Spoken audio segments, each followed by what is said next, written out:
reports and comments, and Mr. Kiefer, you want to go first today? Sure. I'll be brief here. I was contacted by a citizen just recently, so I thought I'd mention it today, to see if his concern was, as a parent whose children attend Grace Academy, sometimes exiting the driveway at Grace Academy can be rather precarious at times. I believe it's maybe a 50 or 55 mile per hour speed limit. I understand Cedar Falls Pike is a state road, not a county road, but if we could just maybe have staff maybe first reach out to Grace Academy and see exactly, how large the concern is and what their ideas may be, and maybe also our partners at the state to see if, because that is a school area. I can do that. I'll reach out to our staff to see if they can reach out to both Grace Academy and the State Highway Administration, and if not, we'll bring it up with our TAC committee as well. Okay, thank you. Yep. That's all I have. Okay, thank you. Mr. Wagner? Oh, good morning. I really don't have a whole lot. Last night, Paul Corman's town hall was very interesting, informative. A couple hundred people showed up. 38, I think, spoke, or somewhere in that area. Voiced their concerns. We all were there to listen. All of us were attended. Derek and John were on the panel, and I think we took it all and gathered that information, and I think we're all willing to help. Seems like there is concerns, legitimate concerns, so I think we're all willing to help make a safer environment and assist, obviously, Hagerstown and what they need to help make this a safer environment, to put the citizens' minds at ease. Last week was Remembrance in the Park. I want to thank all the staff who did that and put that on. Very solemn and nice ceremony. Barbara Ingram did a wonderful job with their orchestra.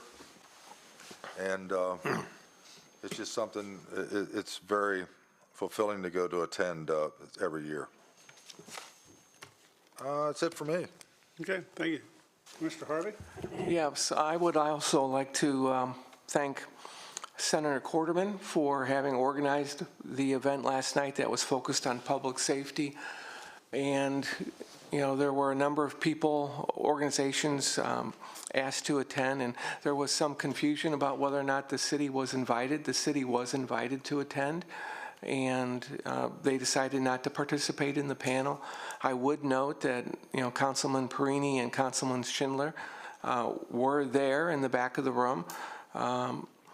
So they were available, and they could have contributed and been on the panel, but they chose not to participate. I want to thank especially all of the people who showed up, standing room only, and quite a number of people watched online because it was streamed by the county. So if you are interested in what transpired, it's available online. You can take a look at it and on Facebook. So I would encourage people to do so. Just to recap very briefly, it was very clear from the people who presented their stories, their experiences, whether they were business owners or private citizens that are residents that live in a house or an apartment, the challenges that they confront dealing with all kinds of different behavioral and criminal issues. And a lot of those criminal issues, this is what's really important, does not get captured in the data that's reflected in crime statistics. We tend to focus on things like violent crime that get captured in the data. But what we heard last night was about how it affects people's lives in their backyards, walking to school. And we've had people, 4 or 5 people, come in here and speak to the county about the problems of just walking to Salem School and the safety issues there. So it was undeniable that there is a real, legitimate, validated problem. So the question is, what are we going to do about it? You can't deflect it anymore. You can try. You can't deny it. You can't say we're doing well with the things with the resources we have, because that says something to me that's really important. You probably need more resources. There are a lot of intersecting issues. I'm focused on police. What I've studied, what I've looked at, what I see is Hagerstown Police Department needs more police. They need to be rebuilt. They probably need to adjust their operational approach. And in order to do that, they need more people and to be organized differently. Not less, but more. Not just getting back to their authorized levels, but more. In order to do that, they're going to have to pay more. It's just a fact. You can't deny it, because if you continue to deny it, it's going to impact the people. And the city council members and the mayor need to recognize that and not deflect. And unfortunately, a conversation with one councilman afterwards showed that there was still denial, and it was clear to me that that person did not hear what was being communicated yesterday, and that was unfortunate. Now, shifting gears real quick, today, 17 September, is Constitution Day, folks, where we recognize and appreciate what the 39 signers of the Constitution signed on 17 September 1787. Very important day, because that gives us our government and our structure. It's also a day of recognition of citizenship and the value and importance of citizenship for those that were born here, as well as for all of the immigrants who have become naturalized American citizens, who we welcome wholeheartedly. At the same time, 2 days ago was the beginning of Hispanic Heritage Month. And Hispanic community is an increasingly relevant part of our national fabric. And so I want to express my appreciation for the contributions from our Hispanic community, which is also a growing part of our community here in Washington County. And we wish for them all the best. For those that are non-citizens right now that are on the pathway to citizenship, and that they become integrated and assimilated in our society as we've seen they're doing so far. We really appreciate them. So with that, I close. Thank you. Thank you. Mr. Klein? Good morning, everyone. I, too, want to thank everyone who participated and helped organize the town hall. It was nice to hear all the different opinions and hear that feedback. I also attended the Remembrance in the Park last week. Thank you to emergency management and all those groups and stuff who all participated. Many to thank, but an overall thank you to have that solemn ceremony. I also attended on September 11th the Boonesboro 9/11 Remembrance Parade. It also was a very emotional experience knowing that those firemen driving those trucks are the ones that would run to a fire to pull you out, and emergency people too that are there. So thank you for Boonesboro for having their 23rd 9/11 Remembrance Parade. On Saturday, I presented on behalf of the commissioners a certificate to the Hagerstown Aviation Museum for their official grand opening at their Wings and Wheels event. Airplanes, cars everywhere, but what was most important about the event, that was their official grand opening of the Aviation Museum. Prior to that, they were only permitted to open up on occasion according to the permitting process.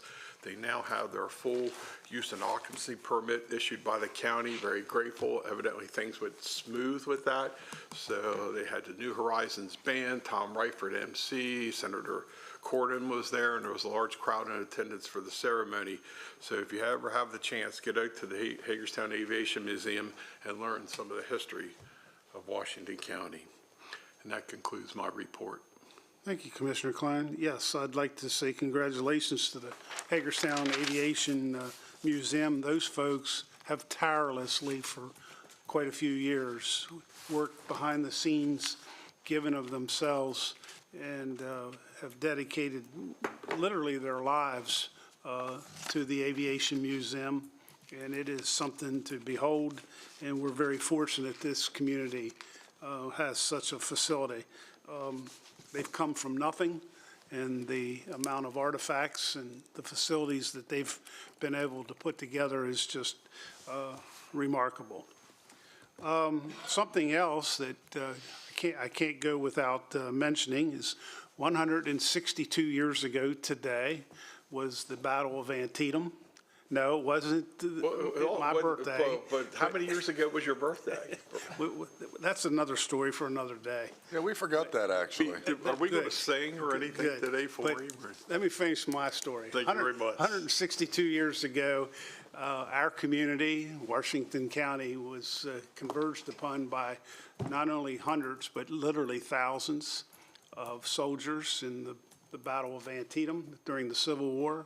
It was the bloodiest single day of a very trying time in our country's history, and 23,000 lives were lost there on the battlefield just 10, 11 miles south of here. And I think this community was changed forever. Certainly the town of Sharpsburg for years was affected with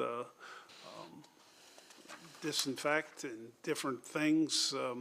People that came in to care for the dying, the wounded, the injured, and burial of those that lost their lives. And so it's a very significant time in our history. And just a little mathematical tidbit, it's been 162 years, and the battle was 1862. So it's kind of maybe a little bit synonymous or a little bit ironic. So again, we appreciate what the folks that take care of the battlefield and all their endeavors down there, the National Park Service, and we wish them well. I'm sure there's a lot of interest today in particular, but typically the month of September, they're very busy down there at the battlefield, reenactors and people that follow the Civil War and battlefield reenactments and that sort of thing. So we more than likely have a number of folks from out of the area, out of the state, across the country that are in our area visiting. And it seems like the month of September, you bump into a lot of people that are on our local streets with out-of-state tags, and we need to be mindful that they may be lost, they may be looking around, and be courteous to them. So with that, we do have quite a list of upcoming events.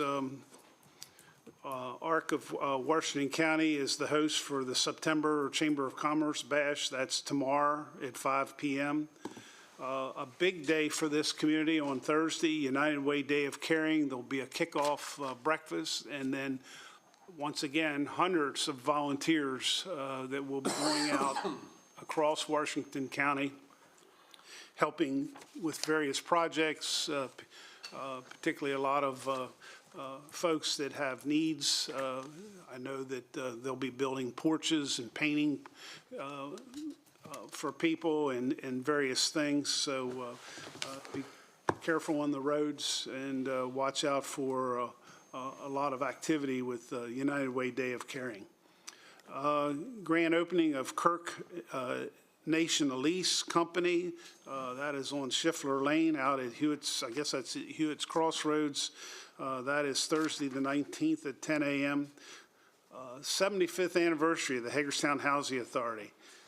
That is Friday, this Friday, September the 20th at 11:30 a.m. Women's Club meet and greet with the Buckinghams. That's this Friday, September the 20th. That's up here at 31 South Prospect Street, and that's 7:30 p.m. Grand opening of CRS's newest remote station out on Oliver Drive. That's there at the Mulligansville Avenue exit on the north end of town. And we wish CRS well with that new station. I know it's been a long time in the making, and with some hard dedication to make that location happen. Groundbreaking for Farney Keedy Independent Living. There's a very large project of expansion of cottages there in Mapleville Road. Actually, it's a Boonesboro address, but that is this coming Monday, September 23rd at 3 p.m. And again, we wish Farney Keedy well. They're building independent living homes for senior citizens, and much needed in our community. Keedysville MML meeting, dinner meeting is sponsored by Keedysville on Monday evening, the 23rd at 6 p.m. up at the McClellan Gun Club. And that's always a good time for the folks that are involved with the Maryland Municipal League. And finally, the Farm Bureau Policy Discussion Meeting, and that is Monday, September the 23rd at 6 p.m., and that's at Linden Hall Farm on the Downsville Pike. And I think for upcoming events, that's quite the list. So have I missed anything, gentlemen? Anything else to be added? If not, we'll move right into staff comments, and Dawn, board appointments first. Good morning, Commissioners. On behalf of the Local Management Board, I am requesting a motion to reappoint Gerald Kendall to serve a second three-year term from July 1st of 2024 through June 30th of 2027 as a community representative. This is not a paid board. Motion? Second. Okay, we have motion and second for approval. All in favor by saying aye. Aye. Opposed, same sign. Thank you. Thank you, that's all I have. Okay, Michelle Gordon, County Administrator. Thank you. I don't have a lot today. I just got back from vacation. I did attend the Remembrance in the Park ceremonies. I'd like to thank our staff, the volunteer fire companies, and our sheriff's office, as well as Barbara Ingram School for the Arts for putting on that program. I also attended the town hall meeting last night. I'd also like to thank our residents and business owners in the county who attended. I believe that hopefully some meaningful solutions will come out of that. And that's everything I have. Okay, thank you, Michelle. Next up is citizens' participation. Do we have anyone here this morning for citizens' participation?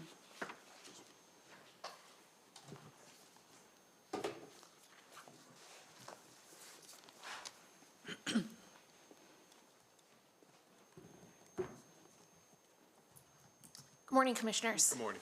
My name is Mary Herringa, and I am here as a representative of the Washington County Teachers Association, and our office is located on Oak Ridge Drive in Hagerstown. Study after study have shown that communities that invest in education see lower crime rates. In a study from the University of Michigan, students who attended better-funded schools were 15% less likely to be arrested by the time they turned 30. The researchers ultimately found that, quote, "The reductions in adult crime alone generate social savings that exceed the costs to the government of increasing school funding," end quote. When we invest in our kids, we invest in our communities. Students need extracurricular activities and sports at levels we aren't able to provide in Washington County. We need to provide activity buses at each middle and high school so a student's participation is not dependent on transportation. We need to lower fees so more students are able to participate. Imagine having middle school sports and elementary level intramurals, again with transportation. Our schools need clubs and other activities for our students to participate in. When students are actively engaged in school and activities, they have better attendance, better grades, better self-esteem, and are less likely to engage in risky and or illegal behaviors. We need to provide our schools with more staffing to help lower the student-to-teacher ratio, more counselors and social workers to work with students and families, more special education teachers and case managers, more behavior analysts, assistant principals at every building so our counselors and lead teachers aren't seen as being disciplinary when they have to help intervene, and so much more. For years, our county has underestimated revenue, leading to tens of millions of dollars in surplus funds and underfunded the school district.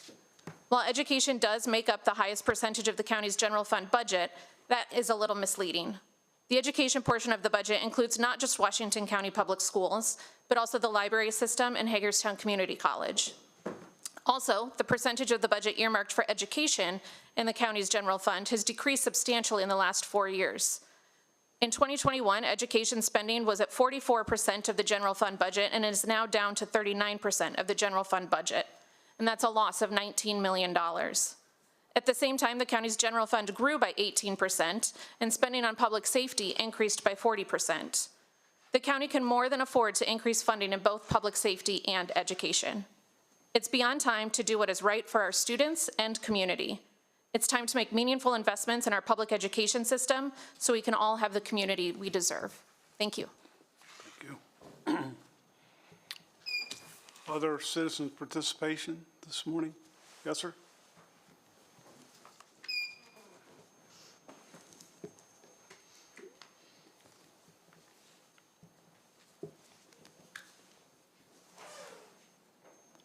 Good morning, Commissioners. Hey, good morning. My name is Wes Decker, and full disclosure, I'm the Communications Officer for the City of Hagerstown. I attended the meeting last night as an observer, and I just wanted to make a couple of points. I don't want to speak for anyone on the city side other than me, but I feel like there is some misinformation that came out in Senator Quarterman's letter to begin with, the one that came out on July 24th to Mayor and Council. And of those 8 points that he brought up, several of them are items that the city cannot address on its own, which I think we're all attempting to work through meetings like last night, or at least ostensibly that's the way this is being approached. But one of the issues that I find is that information that is not factual continues to get out there. And I think one of the themes with the meeting last night was talking about defunding the police. And I think that's one of those catchphrases that has been around now for the last 5 years. That has not happened in the city of Hagerstown. And I'm probably not the best to speak on that. I have seen the information and the statistics. There is no doubt that there are fewer officers at this point in time, but it's not because of defunding the police. That's just simply not true. Also, Commissioner Harvey has said on numerous occasions, including last night, that Chief Kiefer at a council meeting a couple of weeks ago, where Washington County Sheriff's Office and Maryland State Police were also represented, that he said that basically, in spite of all of these issues, the low staff and whatever, that, you know, the city is basically getting by. I believe, I mean, that's paraphrasing what Commissioner Harvey has said a couple of times, but the exact quote from Chief Kiefer was, "We're getting the job done. We have made more arrests in the last 2 years than we did when we had 20% more people 5 years ago. We've taken 3 times the amount of guns off the street. We've kept our crime stats lower than they were 5 years ago. The men and women of our police departments," meaning all 3 of those working in conjunction with each other, HPD, the Sheriff's Office, and Maryland State Police. And he also cited the camera system, a robust camera system, the drones and how they have been implemented within the city and beyond, and also the watch center. So I think it bears paying attention to this series of meetings that the mayor and council have set up with these different agencies and organizations who can help to make this change and get us to the point where we need to be. Because last night, I know Senator Quarterman said opening up the meeting, we were trying to get to solutions, and I didn't hear a whole lot of solutions that people brought to the table because it's a tough thing to get to.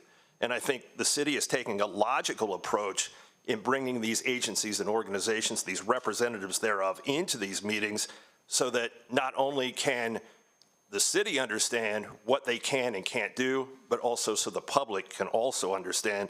And so far, it's been the Washington County Health Department, the state's attorney's office, and the Washington County Sheriff's Office and Maryland State Police, and there will be another one today. So I just want to make clear that, you know, again, this is going to be tough to get to a solution, and it's something that is pervading the nation. It's not just here in the city of Hagerstown, it's not just here in Washington County, but if somehow we're able to come up with a playbook where we're able to combat all of these issues that we're dealing with collectively, in the end, I mean, you know, we could potentially look like heroes, but nobody has done it yet. So we're working on it the best way we know how. And I know the meeting ended last night talking about collaboration, and I think that is a big step in this process. There's never a great time because of the staggering of elections between bodies, but at the same time, I think we need to get to a point where we do sit down at the table. I know the city's asked in the past to have those meetings with the Board of County Commissioners, and it hasn't always happened. So again, I think just greater cooperation, and we move forward from here. I thank you for your time this morning. Thank you. Point of order, Mr. President. Go ahead. Is Wes, the point of order is, the question is this for government officials? Wes, you're excused. You can leave there, because this is him talking to us. Thank you. Thank you. I would just wonder, is Wes speaking here as an individual, as he said, is he on government time right now speaking? I'm just not sure about what was being represented. Sorry to interrupt, but I don't want us to do back and forth. Yeah, this is I strictly, don't know if the citizens' comments is, because we've had other officials from the city come in and use our time to speak as citizens, but then they're expressing the views of the council sort of thing. And it just seems to me a question of, how do we want to manage that going forward? Because it Okay. seems out of order. All right, thank you, Derek. something to consider, but this is citizens' participation, so I think, the citizens of the city, the county, are more than, appropriate to come in and speak to us, so. I can have Zach take a look at that. On government time. Yeah, I don't know the answer, Derek. Yeah. I don't either, so I'm just wondering. Okay, we're still in citizens' participation. Anyone else? Hearing none, we'll move right along then. And this morning, we have a proclamation for Citizens Emergency Preparedness Month. Mr. Matheny, if you want to come forward, anything you might want to say here this morning, and we do have a proclamation to present.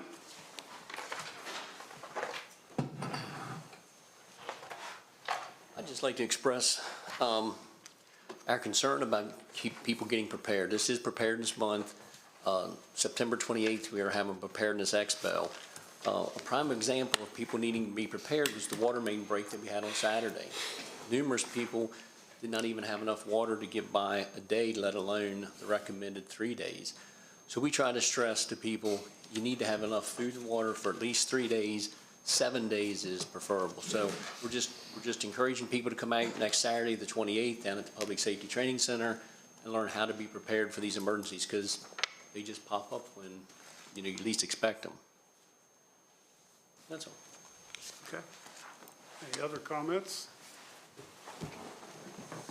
We do have a proclamation to present.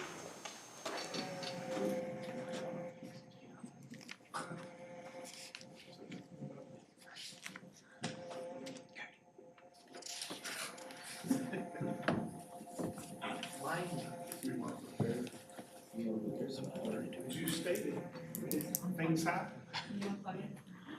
On behalf of the county, I'd like to present a proclamation to the Citizens Emergency Preparedness Month, September 2024. Whereas emergencies and disasters can strike at any time, as we just saw, often without warning, and can have devastating effects on our communities.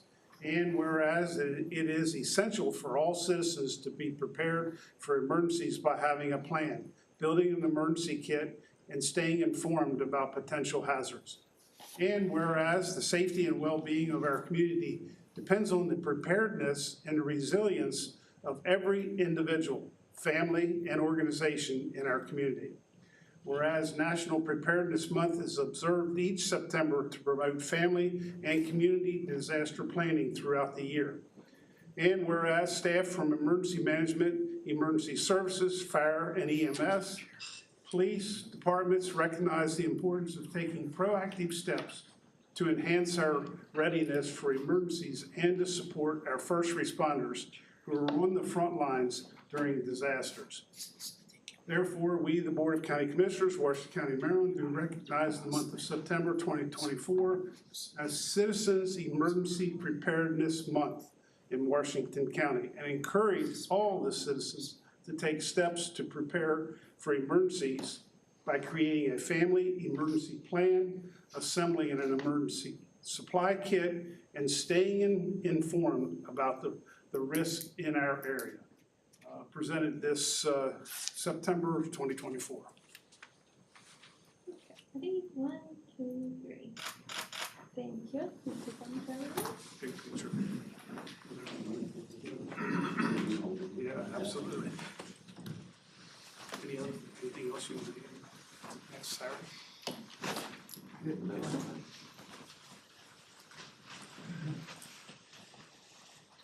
picture.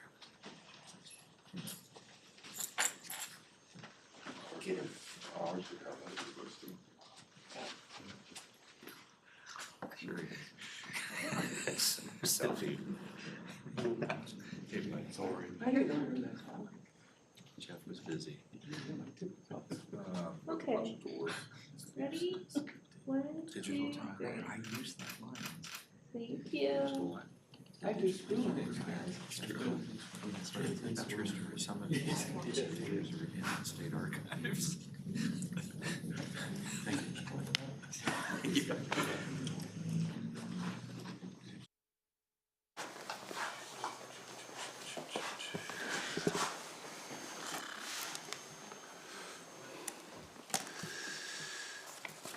Okay, next item is adequate public facilities ordinance, APFO mitigation request, Elmwood Farms, Section 5C.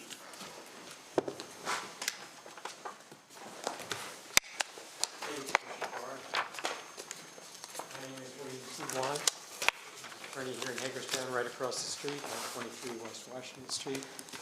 Here on behalf of Elmwood Farm, with me this morning are the principals of that property. Is your speaker on, Bill? Yeah, All right, maybe pull get, this a little closer. yeah, Sir, there you go. Direction, how's that? good. Very Better? good. Better. Good. To my left is Jim Fitzgerald, to my right is John Della Valle. We're here following up on the approval of AMC, or alternate mitigation contributions, which we came before you about on February 27th of this year. I think most of you were in attendance at that meeting. As a result of your consent to using the AMC payment method for 22 lots in Section 5B of Elmwood Farm, we were able to proceed with the settlement of those lots. The plat's been recorded. The off-site water development of the property pursuant to the City of Hagerstown, which would be the utility provider, has been made. So we're grateful for that approval. Talking to Jennifer Kinzer in the interim, they have endorsed our recommendation that you approve AMC payments.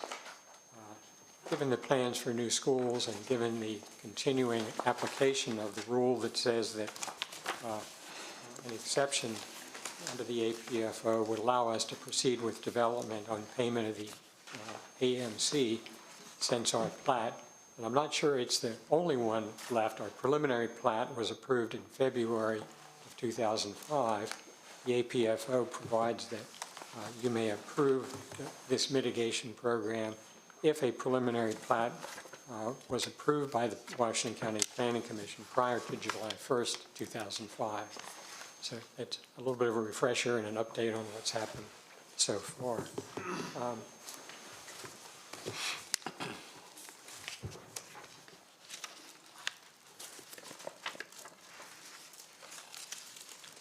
So the agenda report form indicates the details, provides you with a copy of my explanatory letter on the previous section approved, 5B.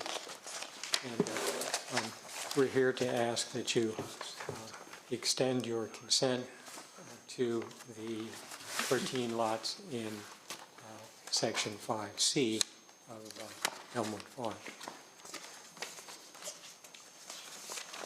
After 5C, what's left? Is that it? There's a Section 5D, and that is just discussing the preliminary plat with the county, but they told us to go ahead and proceed on 5C. And we just did 5B, right, as Right. Bravo? Yeah.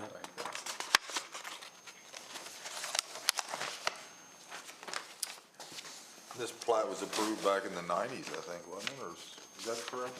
It was the preliminary plat, which is the threshold for the alternative AMC contribution, was approved in February of 2005. 2005, yeah. It was a couple of months before the date established when the APFO was amended back in, I believe, around 2010 or 2012. I motion to approve. I'll second it. Okay, we have a motion and a second. Any questions, any comments? Hearing none, I'll call for the vote. All in favor by saying aye. Aye. Opposed, same sign. Thank you. Thank you. Thank you. Okay, next up is the George Washington statue for 250th anniversary of the county and the signing of the Declaration of Independence for the summer of 2026. And appropriate they're here today on Constitution Day. Yes. It is Constitution Day. It It's is. also President of the County Commissioner's birthday. Happy birthday, Commissioner. Thank you, sir. And the 162nd anniversary of the Battle of Antietam. This is a historic county for sure, not just because it's John Barr's birthday, but because there are 31 Washington counties in the United States, and on September 6th, 1776, this was the very first Washington county. When the Maryland State Constitution was adopted, they carved off 2 counties named after 2 commanders in the field, Washington and Montgomery. Everybody remembers General Washington. Nobody remembers General Montgomery. Isn't that funny? And here in this county, we have a rich history with beautiful state parks, 33 county and city parks. We have 6 national parks. It is a very rich county for history and heritage. And we appreciate the county commissioners always stepping forward and saying we will be counted as being in support of tourism, of history and heritage, and of welcoming visitors to this county. But in telling our story, well, Washington County is a little bit more than just a wonderful county seal with George's face on it and the date below of September 6, 1776, with the 9 stars around his head that are the 9 municipalities in the county. There is no full-size statue of George Washington anywhere in Western Maryland. Now, we have a small head at the Fine Arts Museum, and that's a nice thing, don't get me wrong. But we had an idea several years ago that the Sons of the American Revolution had brought forward, and the president is here, Judge Paul Bannister. I'd like to introduce him. Judge, where are you? There he is right here. Morning. And the idea began to get a little traction, and then it kind of fizzled, but it was a great idea to do a statue of George Washington. And in 2018, you might recall that the Thomas Kennedy Center hired a world-class, world-renowned sculptor to do the Thomas Kennedy statue. And it was unveiled on Baltimore Street in October of 2019. You know Toby Mendez. He's got the 6 statues there at Camden Yards, the Orioles Park, and the statue of Justice Thurgood Marshall. We also recently, on May the 7th, unveiled a 2nd sculpture by Toby of Clara Barton. How coincidental that today, on the anniversary of the Battle of Antietam, where Clara Barton got her start as being the very first nurse on a battlefield during the battle, that we are presenting to you about another sculpture project. We want to do this, as the agenda report form indicates, in time for our county's anniversary, and in time for the Maryland 250, and in time for our United States. and the United States 250. What is Maryland 252? Here with us is our chair of the committee. We're not a nonprofit, we're a committee, of Al Martin, former Business Person of the Year, former City Finance Director for over 30 years. I'm Tom Ryford. I am the former Assistant Secretary of the Department of Commerce and former head of the Convention and Visitors Bureau here. and former marketing director of Washington County in the Economic Development Commission at the time. I've already introduced the award-winning Toby Mendez. Also here with us is Steve Hummel, retired banker, 44 years he worked for Hagerstown Trust. He helped us with the Thomas Kennedy project, with the Clara Barton project, and now the band is back together again, and we're doing a George Washington project. And this idea would be the design of the sculpture, the fundraising for it, the construction of it, and the installation of it, and then it'll be a gift to the citizens of Washington County, and the county would own the sculpture. I want Al Martin, if it's okay, as our chair, to speak next a little bit about how we're going to pull this off, okay? Thank you, Tom. It's a pleasure to be here. Good morning, commissioners and staff. It's wonderful to see everyone. Thank you for making time for us this morning to make our proposal to you. We're very excited with this project. You know, one of the things, I can't believe I've been retired. It's over 13 years now, but been staying active in the community, and some of my passions have been culture, the arts, and tourism. And it's been exciting to see us start to get some very nice public art developing in the community with Thomas Kennedy, with now Clara Barton, and we hope we can do more with this statue to honor George Washington for the 250th anniversary. We decided, and this goes back to a failed effort that the Clara Barton Group had 35 years ago, where we went to all the trouble setting up our own nonprofit, or our own corporation. We got nonprofit status. We had so much money tied up in administration and overhead costs, and the project never got off the ground. We didn't have an artist selected at that time, somebody that could share a vision and, quite frankly, knew what the heck they were doing on a project. Toby brings us that expertise, and we're very fortunate to say the Community Foundation of Washington County has been a great partner to us in the Clara Barton project. We were able to avoid the expense of forming a corporation. We're just a committee of citizens. We're using the Community Foundation of Washington County as our 501c3. We have an agreement with them that's basically called, what they're doing, they're like our bank. The money that we collect in contributions or grants goes to them. We have Steve Hummel, who's serving as our treasurer, and myself as chair, authorizing disbursements from that account. And then Stacy Crawford and her staff are basically doing our accounting and record keeping and providing the donor acknowledgments. So there's basically no overhead expense, and the Community Foundation gets support from being able to hold the money, basically like a bank would. They don't pay us any interest, we don't pay them any fees. So we're very fortunate to have that set up. The other thing that's been fortunate is just the expertise of the parties involved. I can tell you, raising money for something like this would be very difficult if we didn't have our sculptor identified, a location identified, and we can basically share, I'll just call it the miniature maquette, and I'll let Toby talk a little bit more about the process, but the whole thing is people are willing to give, but they want to know what they're getting and where it's going to be and that it's going to happen. So we're very fortunate. We're looking at a budget of about $225,000. Quite frankly, I'd like to see us try to raise $250 to $300. And the reason being, as a finance guy, the last thing you want are those last-minute surprises that prices went up and there's these unexpected expenses.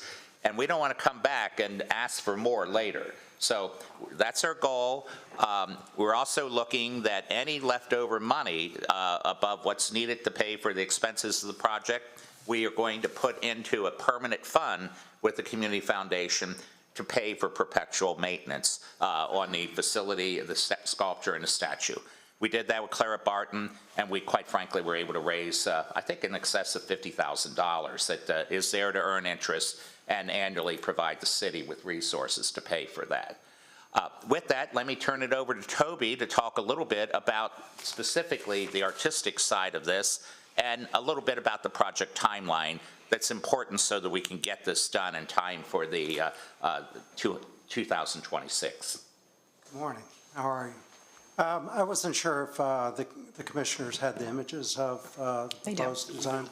As a sculptor, if you're aware of my work, I'm a very traditional sculptor working in bronze, very representational. And when you're a designer, you want to make sure that you place that sculpture in a placement that is fitting for the subject, so that it doesn't look like it's out of place. The goal is that the sculpture looks like it was always there and belongs there. So what we're proposing to do is to do a sculpture of George Washington as a general from 1776, standing, roughly about 7 foot, so that it doesn't look so diminished by its surroundings, and to place it in front of the old courthouse across the street, having him framed by the American flag and also the county flag. The idea is that people taking photographs of him would feel like they're in a historic setting with the general. Our timeline that we're looking at is that if you have the calendar, I am looking at about 2 months to get the design of the sculpture ready for presentation to the county for their approval. And what I'll do is I'll actually create a 2-foot version of the general, and we'll unveil it here for county feedback and so forth. Once that's further developed, my goal is to send this to enlargement by January, so that, like what we did on the Clara Barton Memorial, I'd like to involve the students from Barbara Ingram to help work on it in the spring semester. Basically putting the clay on a foam structure, and then I'll come back and do the finished work. After that's complete, hopefully by the summer session, I'll send it off to the foundry and have it cast into bronze throughout the remainder of next year. The goal is to have it wrapped up during the winter months so that we could focus on site construction. Again, I'll work with the county for final placement, and also making sure that we're respecting those coming and going from the courthouse. I know in one of our discussions, security of the work, if you look at the rendering, I've placed bollards around the sculpture so that it's protected. And one other additional thing is the stonemason company that I work with, based out of Northern Virginia, they specialize in working around historic structures. In particular, they've worked on the U.S. Capitol building. After 9/11, they put all the security measures in place, basically working with stone, bollards, that sort of thing. So what I would like to do is to invite them to look at the site and figure out how to place this safely and securely so that it can't be vandalized by vehicle traffic and so forth. Any questions?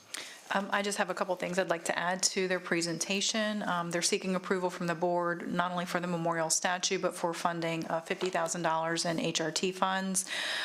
We would recommend, after speaking with the CFO, that that funding be split up over 2 fiscal years, $25,000 in fiscal year '25, $25,000 in fiscal year '26.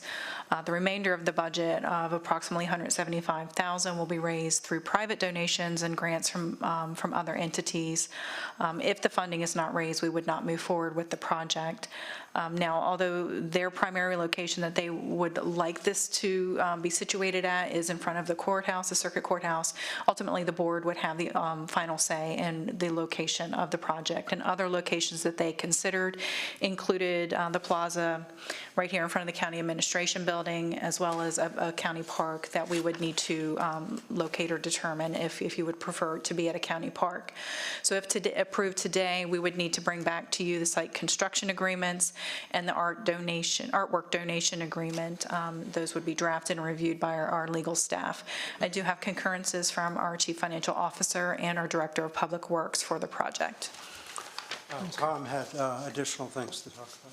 Thank you, Michelle. By the way, I appreciate the meetings that we've had, and I also appreciate the work of the county staff, including Andy Eshelman, the Public Works Director, who has been very good about bringing up some questions and that kind of thing. the story of George Washington and this particular county, I think all of you as county commissioners know that he was here several times. He was even here when he was president in 1790 and visited Hagerstown and visited Williamsport. And he stayed down in Williamsport and met with the family of Otho Williams for possible consideration of Williamsport being the national capital of the new nation. It ended up being in a different place, but George Washington was here when this was Washington County. And how appropriate it would be for him to be standing on property of Washington County, looking at Washington Street, okay, not far from where you sit as county commissioners of Washington County, America's first. This is an ask for participation and an ask for you to accept a gift of a George Washington statue that will hopefully be here for decades and maybe centuries to come. And we have other plans that we want to continue to move forward with, of not just George Washington, but also consider other important folks from our local history, including Frederick Douglass. Frederick Douglass spoke here in 1879 at that courthouse. He greeted people on the corner of Washington Street and what would be Summit right there on the corner, spoke briefly, and then went inside and made a presentation. Frederick Douglass, of course, was a traveling circuit judge in 1879, and he stayed on Washington Street at the hotel, which is now the university. By the way, that hotel burned down a month later, so it was a very historic time in our local county's history. That is our ask, Mr. President, and also county commissioners and Michelle, that we move forward with this, and we want it to be that the very first grant that we get is from the county that will be the first Washington County accepting this project. Thank you. Your concurrence in this partnership is critical, because without it, we don't have a project. And we really, as a committee or as citizens, are excited to do this and to make it happen finally after all these years, working with Sons of the American Revolution and other groups to do something very positive for the 250th. Well, I'd like to say that I applaud the effort. I'm fully supportive of it, and I'd like to thank Tom and Al and Toby and the judge for, putting in this time and the hard work to bring this to this point.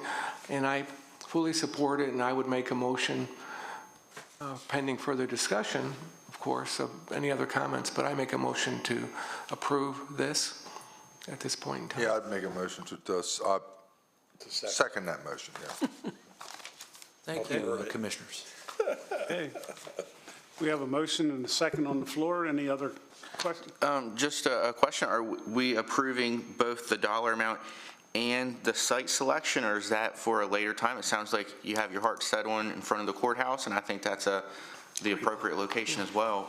If I could share from a fund development standpoint, it's the more we can show people specifically what this is, where it's going, the easier it is to get money. And with your approval and these agreements that Michelle was talking about that we will get signed hopefully in the near future, we'll be able to use that with the community coalition, perhaps going to the state to seek some bond bill money to bring back to the county, as well as working with private foundations and individuals. So perhaps we need a second motion regarding the site location. So let's approve the statute first, since we already have that motion on the George table. Washington statue, the money, and then a second is for the location. Yeah. Yes, sir. Okay, so we have a motion and a second on the floor to approve the statute and the funding. Ready to vote? All in favor by saying aye? Aye. Aye. Opposed, same sign, 5-0.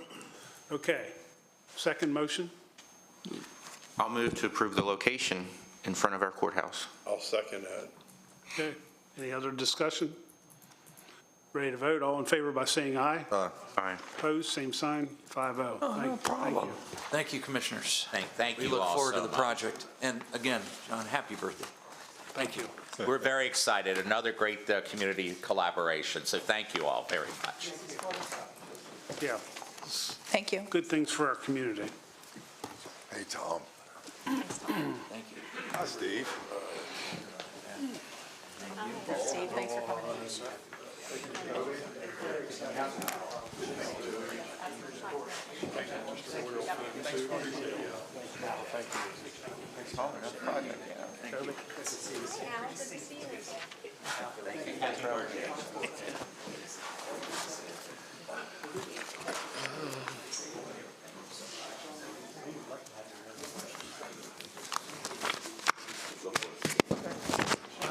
I love your work. Thank you.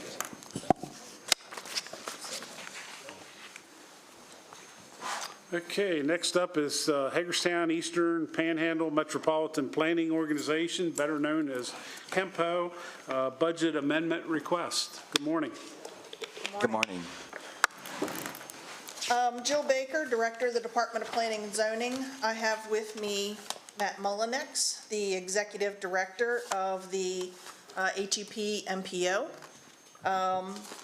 As written in your packets, the MPO is a designation of an urbanized area that was established for regional transportation planning. It was established through federal legislation. The planning areas for the MPO include Maryland, West Virginia, Pennsylvania, and Virginia. The 5 counties that are represented are Washington County in Maryland, Berkeley and Jefferson counties in West Virginia, a small portion of Franklin County in Pennsylvania, and a small portion of Frederick County in Virginia.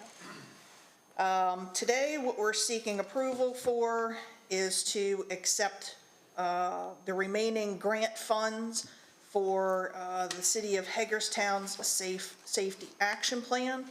In 2024, they received a federal grant to produce a safety action plan in the amount of $200,000. Work is to be completed over 2 fiscal years, fiscal year 24 and 25.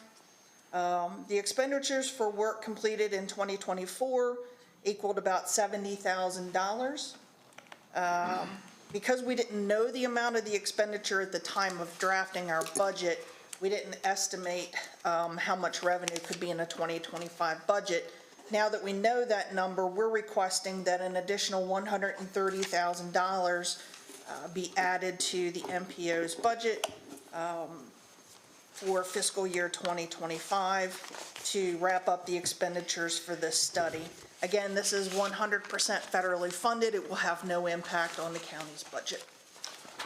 Motion to approve. Second.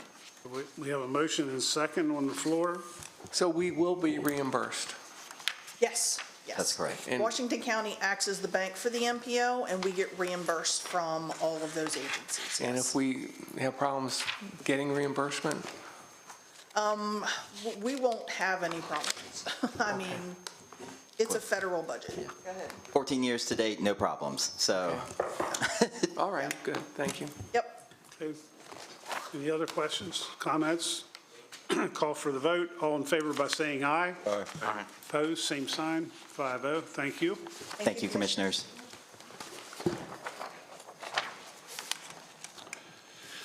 Next item is budget adjustment, Public Safety Training Center, CIP. Dave Hayes, good morning. Good morning, Commissioners. David Hayes, Director of Emergency Services. We're here seeking a motion to approve a budget transfer in an amount of $685,450 from account 498710-30-11620, BLD 093, which is capital reserves, moving it to account 498-600-300-11620, BLD 093, which is for the Public Safety Training Center. In 2021, the construction award for the Public Safety Training Center included most of the interior components necessary in the building itself to bring the training center to operational status. As a strategic and operational move, we withheld the cost of the audiovisual components and furniture, mostly for the audiovisual because those technologies quickly outpace construction. And then second, we felt we could have an operational efficiency if we purchased those directly and did not have them in a general contract. The board funded $1 million. That funding that was necessary to purchase the audiovisual components and the building furniture at the time. A capital fundraising plan was developed with an effort to raise that $1 million. To date, we've been able to raise $314,550. As far as pledge, we've received $229,550 that has been collected. We have a remaining balance of $85,000 that's scheduled to be collected in FY 25-26. We have an unrealized capital investment of $685,450, which is what necessitates the transfer of capital reserve into the budget. We have concurrences from Kelsey Mace, Chief Financial Officer. Motion to approve. Second. Okay, we have a motion and a second. All in favor by saying aye. Aye. Opposed, same sign. Thank you, 5-0. Appreciate it. Contract renewal, PUR 1659, uniforms for Washington County Sheriff's officers.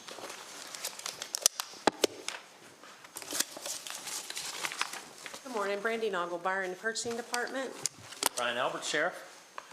The first recommendation I have for you this morning is the contract renewal PUR 1569, uniforms for Washington County Sheriff's officers. Move to renew the contract for uniforms for the Washington County Sheriff officers with Galls LLC out of Lexington, Kentucky, per the rates included in their letter dated August 12, 2024. Galls is requesting a 6.9% increase above the current rates due to an increased cost in supplies, which are affecting their labor, utility, and shipping costs. On October 11, 2022, the board originally awarded the contract to Galls. The contract was for a one-year period with the option for the county to renew up to 5 consecutive one-year periods. This is the second of 5 renewals. Funding is available in the department's operating budget, the various departments' operating budgets for this increase. Obviously, you're happy with Galls. Yes, we had some bumps at the beginning of it, and I give kudos to Brandy.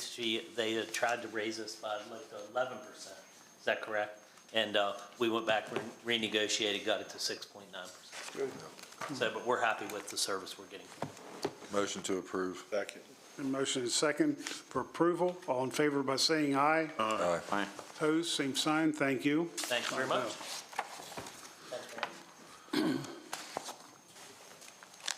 Next item is intergovernmental cooperative purchase, 24-0155, Dell Computers. Brandy Nagelbauer in the Purchasing Department.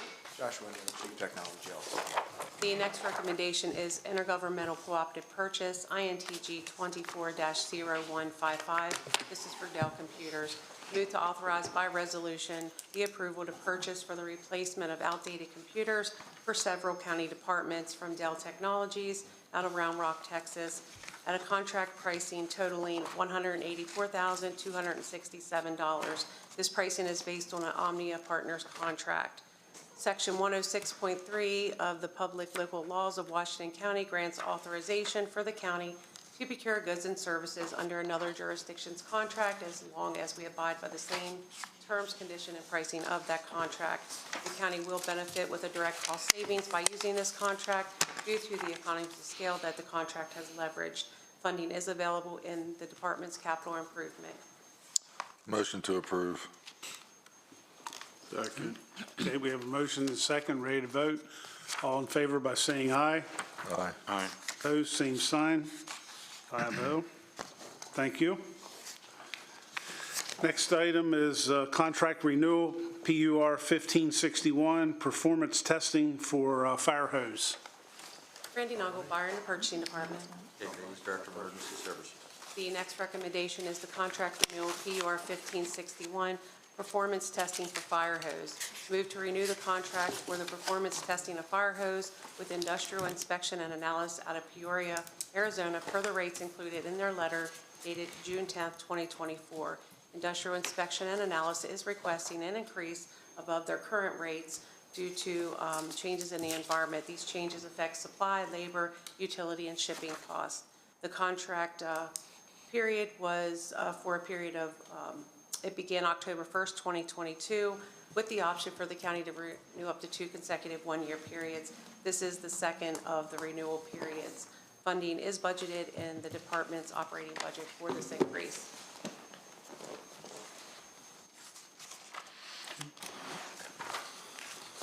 Motion to approve? Second. Okay, we have a motion and second, ready to vote. All in favor by saying aye. Aye. Opposed, same sign. Thank you, 5-0. Next item is bid award, PUR 1699, bulk delivery of road salt.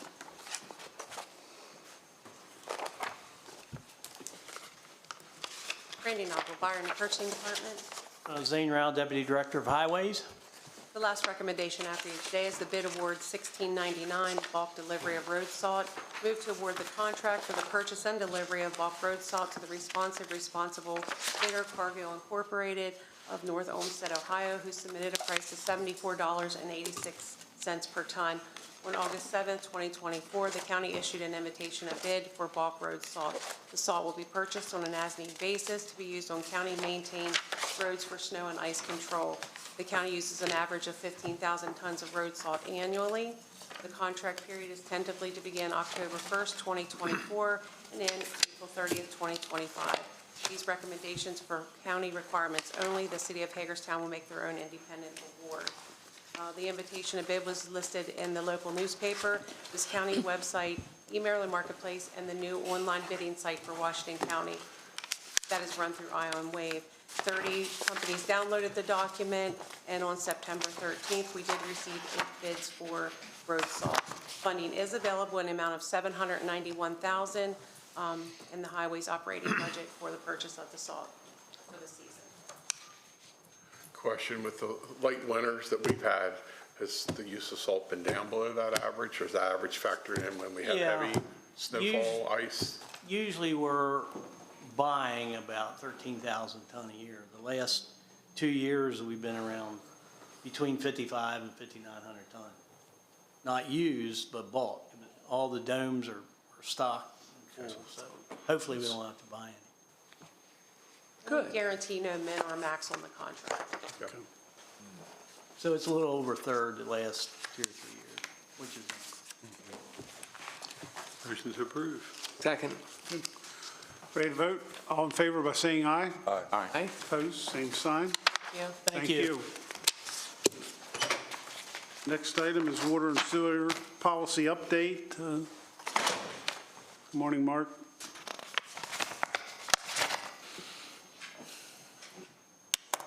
Morning, Commissioners. Mark Bradshaw, Director of Environmental Management. Today, I'm just looking for direction on how you'd like to proceed. The Department of Water Quality, water and sewer policies haven't been updated since they were adopted by the Sanitary District in 1989. The Department of Water Quality has hired a firm to assist us with updating this policy. The majority of the edits are minor in nature, but we do have 3 major changes that we'd like to bring before you to get your ideas and thoughts on how you'd like to move forward with those changes. The first change would deal with the ownership of residential grinder pumps. The current policy states that the county owns and maintains all residential grinder pumps. We wish to revise this policy so that property owners will own and maintain the grinder pumps, just for new ones that are installed after this adoption. The city of Hagerstown already has a policy that states all grinder pumps are owned and maintained by the property owners. And I went ahead and put a table in there showing you the number of calls we receive each year for the past 5 years that dealt with grinder pumps. As you can see, we're up around 600 calls a year. Of course, all of them are not doing normal working hours. Some are on weekends, holidays, nights, and so forth, which is putting a huge financial burden on the department's operating budget and on our staff. So what we are proposing, that any new grinder pumps installed after the adoption of the policy would remain private, and would not be the county's responsibility. You want to discuss each of them individually, or? Current pumps would remain under our, I'm sorry? current grinder pumps would remain Yes. under our ownership. And from whatever date we would activate this, the grinder pumps go under the house. No, isn't it for all grinder pumps, not just for new developments? No, I'm just looking for new development or new installations after the date of the policy adoption, that all new The grinder. existing stays under us. Yeah, I mean, that one I think would be a hard sell to the citizens, because we promised them years ago that the county would own and maintain them. Yeah, I don't think you could do that. We keep that promise. So what if someone is unable to pay for it? Do we work with them to bill them? To repair it? Once it becomes the citizen's responsibility or the property owner's responsibility to repair or replace it, and let's say we have a property owner who can't afford to do it, what do we do for them? Well, right now, we don't have such a policy, so I never ran into that scenario. So right now, if the red light comes on, they call us and we go down, and we generally carry spare pumps on our truck, and we can't fix it. We just pull the pump out and bring it back. But under the proposed change, that would be the property owner's responsibility to take care of getting it fixed. So right now, we go and at no cost to the customer, right? We don't bill them for anything. No, sir. We either replace it on this job, bring it back, fix it, take it back. Okay, so under the new proposal, I guess my concern would be sort of similar to Michelle's. Who do they call? They have to call a plumber, obviously, but when's it become a health hazard if they don't have the money to fix it? Then it could become a health. I'm just thinking out loud here. I'm not saying, but if it fails, something's going to happen bad. Yeah, when they call us, we respond almost immediately. If it belongs under the new policy, new proposed policy, they'd have to call a plumber. Would they have the pump to replace? Would they be able to respond timely? Do we need to have a program in place whereby we would still repair it after a certain amount of time and then bill them or place a lien on their property, I guess would But be. that's already being done in Hagerstown from what I read here. Right. And it's done everywhere else that I've lived, that, I had it happen with my home in another city, and I had to have it repaired. Right. And the plumber came out and did it. It cost a little bit of money, but. So does the policy need to include language that says that if the property owner doesn't repair or replace it in X number of months or weeks, that we'll come in and do it and bill them for it, I guess is. Well, why would we come in and do it? It's the property Well, owner. it becomes a health hazard. Jenny, I'm thinking out loud here. Could that become a health hazard if someone just left it go? Yes or no? That's all. Yes. Okay. It would overflow, and we'd have sewage. So then we got the health department. Are Are they going to live in a place? Yeah, I've seen it, buddy. I mean, yeah, they will, if they don't have the money. I would think that, and we obviously don't want to we don't want to offer our services plumbers. That's what you're trying to get away from. Correct. So maybe the answer is, and I agree, it might be the owner's responsibility to call a plumber like I do, get it fixed. But I'm worried about the person who won't do that or doesn't have the money to do that. Well, we'd eventually have to Then put a how does it lien. affect the neighbor when the sewage, because we get calls all the time from neighbors because of failed septics and it's the smell or the potential health Could you hazard. just look into what is done in other places then, how they respond in that? How does the city of Hagerstown do it? Sure. It might be you just put a lien on the project, so they can't pay for the plumbing. Right. They're definitely, what's the situation going to be? Maybe the answer is what Michelle said. Maybe the answer is we got X amount of days, but how will we even know if we won't even know it failed unless someone calls. More likely, the health department would call us. They generally call us a lot when there's failures. When you have a failed grinder pump, you do have a sense of urgency to repair it, correct? Yes. A real sense of urgency. Mm-hmm. It's like your septic's not working. It would be nice to know what's another municipality or Hagerstown or whoever, what they do if there's a failed system and they're not responsible for it. How do they police the repair of this to keep away a health hazard? Okay, I'd like to make a motion that we approve the first part. No, that we get more information on the first part and approve the second part of this, which is permitting the allocation to be reused. Respectfully, Commissioner Harvey, I don't think we're ready quite yet for a motion. This is sort of after the first pass of the revision of the sewer policy. There were a lot of changes. Obviously, we're updating a document that's, 30. So these were some of the bigger changes that Mark's going through. We just didn't want to go down a road that the board wasn't necessarily interested in. So we'll certainly bring back those answers to those questions before any request for a formal approval by the board. Mark, a question on the grinder pumps. Do these grinder pumps that you're referencing, do they serve only one home, one location, or would it affect neighbors down the line? Home has their own grinder pump. Each home has their own, okay. So there wouldn't be a scenario where if someone's late in getting theirs grinder pump fixed, yeah, there could be a smell, but could there be a backup anywhere along the line? Wouldn't be no backup. It would just. Does each apartment in a home have its own grinder pump, I guess would be the Each next question. individual house has a house, so if a house has 3 apartment units or 2 units, It would have one grinder pump. so it could impact someone, multiple families. And you're dealing with the landlord then? Yes.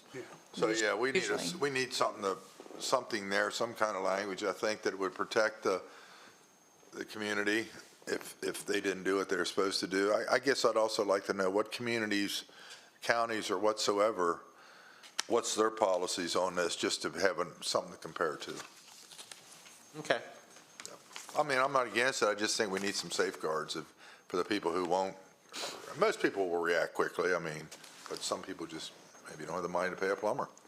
But you know, on a similar situation, we've got some homes in the county that have 150, 200, 225 garbage bags piled up in their backyard. I get it. Bringing rats and everything. It's causing a smell, it's causing some litter, and it's causing a health hazard with rodents and things. And the county, we have no rules about cleaning that up and having an impact on Doesn't that fall under neighbors. the health department? That's their jurisdiction on that. Well, I know. So there are rules, they're not. But they go out there, they look at it and they say. One of those that has 125 bags out right now, because we'll get it looked at today. We've had the county health department go out to one place several times. One place.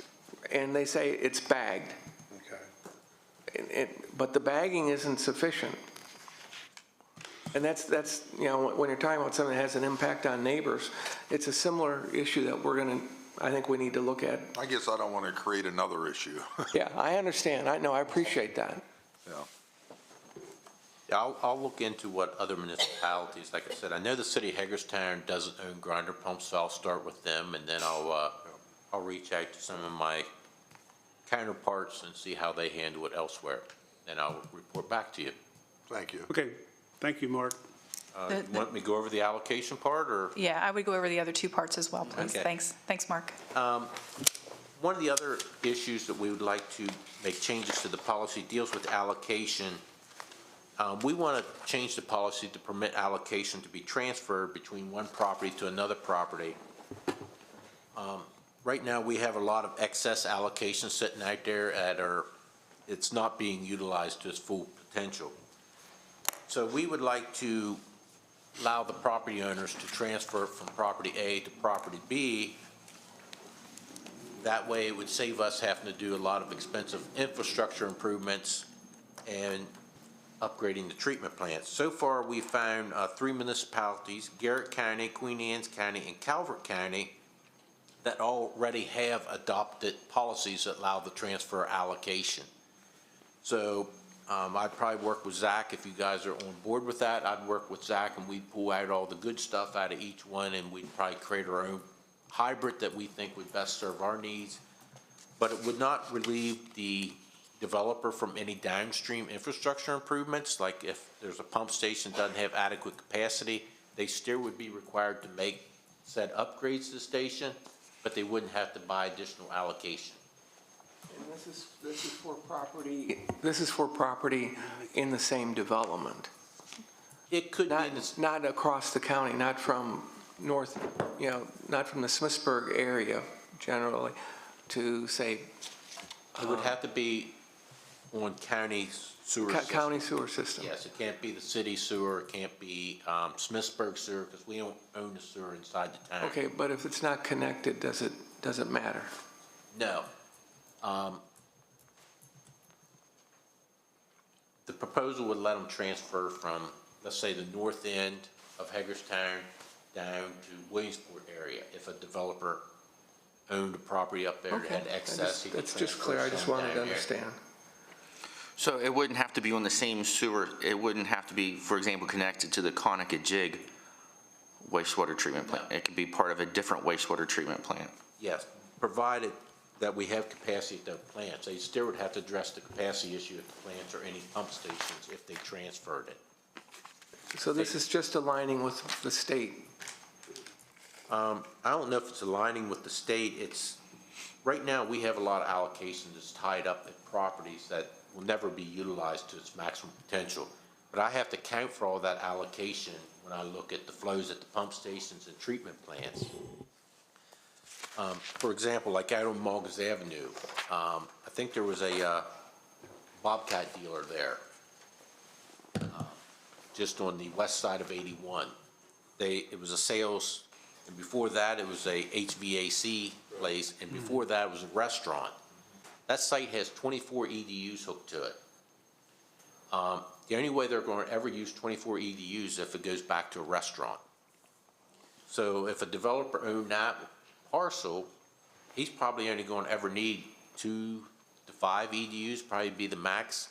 So there's 19 EDUs that's never going to be utilized. So those 19 EDUs, he could transfer to another property and assign them to another property somewhere else in the county that's on our sewer system.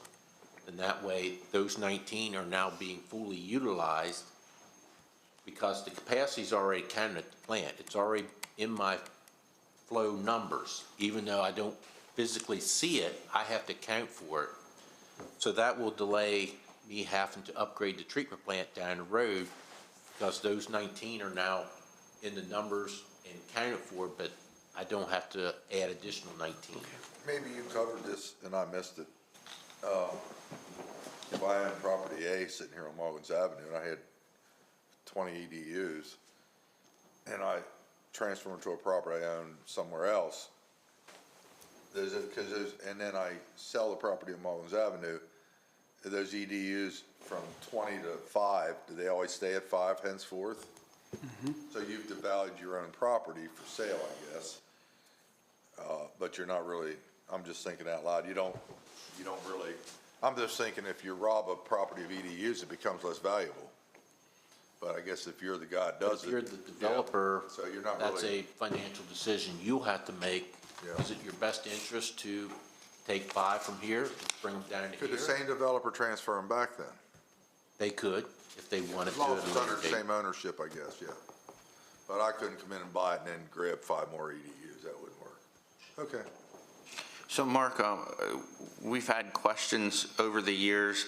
An example that came out of Williamsport a few years ago, I guess the change of use of a commercial building changed. Maybe it was a laundromat at one time or a restaurant. The new business concept used less water. Am I getting that right, Commissioner Klein?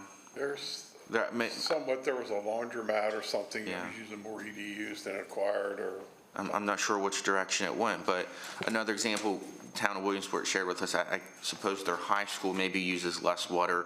Food isn't being cooked there the way it used to be. Maybe, showers aren't used like they were years ago. So I guess maybe it was just hypothesized, but that maybe the Williamsport High School has extra EDUs than what they really, in practicality, use today. So would that be an example where EDUs could be sold from the school?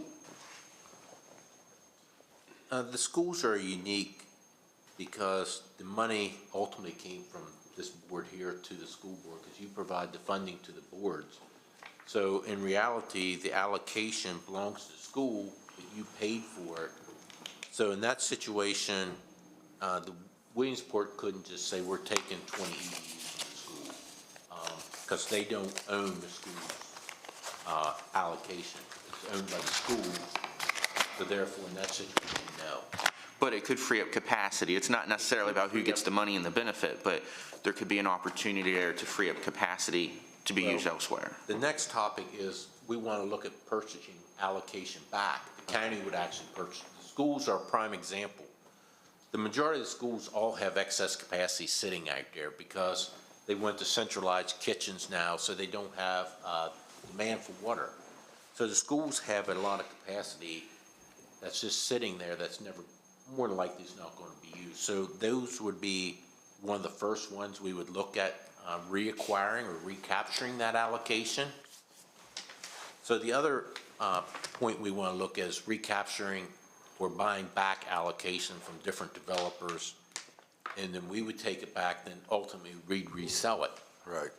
And if we buy it back, then I can take those numbers off the flow numbers of the plants and the pump stations, and would potentially save us having to do upgrades in the future, because now the flows have been decreased and we could sell it elsewhere and help us save money down the road long term. Yeah, I have a question to that. Maybe this is an obvious question to somebody that I just didn't catch this one either. If you say the water plant's at 85% capacity, just say it is. Is that based on how many EDUs are out there? Or is that how much actually water is flowing through the pipes? Most of the time, it's based on the permitted flow, which is the allocation that's been sold. That usually is the bigger number of the two. My point is, if you have 85% capacity right now, at 85%, and you have 10,000 EDUs laying around out there, can you still have enough, if you sell them or keep them, will there still be enough water to service those EDUs? For us, yes. The way I calculate flow at my treatment plant is based off what the permitted flow, which would be the assigned EDUs to every one of these properties. Okay. Because they can ramp them back up. Let's take Citicorp. I think Citicorp has something like 300 EDUs hooked to it when they were in their heyday. We have to count for that 300 EDUs at each one of our pump stations, because in theory, they could ramp back up to what they were, and they wouldn't need any permission from us to do that because they already have the allocation. So in that situation, the permitted flow is way higher than the actual flow, because right now, I hardly get anything from Citicorp. That station is, if it turns over once a week, it was a busy week for it. So the permitted flows are what I use to determine the capacity at the pump. So it might be nice to buy some and move them around. Yes. I guess the other question that I would have when we're talking about a vacant property, do we have or is there something in the policy that states that a property will never go down to 0 EDUs? So for example, a developed property, the Citicorp building is a prime example. We wouldn't want them to sell all 300 EDUs. So do we have something, a safeguard in place, so to speak, to make sure that that property or a property doesn't go down to 0? We would write that in the new policies that we are working on, that, Okay. yeah, I agree, it could never go to 0. The only way it could go to 0 is if they demoed the site and turned it back to grass. But up until that point, we would have to review all proposed transfers to make sure they make sense, that they're not trying to transfer too much out, and then they're gonna create a shortfall, like Randy said, and then sell the property to Mr. Barr and has no sewer. So we would look at the projections of what they want to do and determine if they make sense, because we would be the ultimate approving authority in record keeping of all this, of who has what. I think that language needs to be built into the policy, just to make sure that 10 years from now, when you're not here, someone doesn't, forget that that practice needs to happen. No problem. So like I said, these are the 3 main changes we're looking at in the policy. So I just wanted to bring them before you today, before I bring a 100-page document in for adoption, to kind of hit the high points and see where you stand. So I will go back and research the grinder pump one. I'll get you some additional information. You want me to come back before the board, or do I just send it to an email to everybody here saying this is what I found, this is how city handles it, or Frederick handles it, or whoever? How do you want me to represent this data to you? Information on just this? If you could bring it back. Bring it back. One more question, if I could ask. Would we buy it back at the prevailing cost of an EDU or the historical cost that the owner at that time paid for? We have contemplated both those, and I honestly don't have a thorough answer yet. I'd want to review the other 3 policies that have already been adopted by like Queen Anne's, and Calvert, to see how they actually handled that. There is a certain value associated with a property that has allocation. So I don't have the answer for that particular one yet. I'd like to see what other people have done and how they are handling it a little better before I provide you that answer. Okay. The historical stuff might be a little hard to find, because some of the, like Citicorp, that's old stuff, and you're probably talking 80s to find some of them records. I don't know if I have those records anymore. Anything else, Commissioners? Okay. All right, thank you. Thanks, Mark.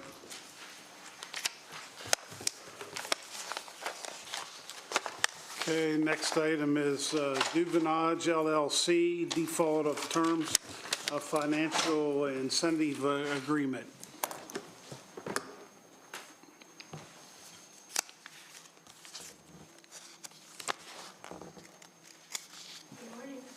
Good morning. Linda, how are you? Very much. Linda Spence, Financial Programs Administrator. Jonathan Horowitz, Director of the Department of Business and Economic Development. We're here this morning to discuss the finalization and closure of the financial incentive provided to Duvenage LLC under an agreement dated April 18th, 2013, and its subsequent modification dated August 17th, 2016.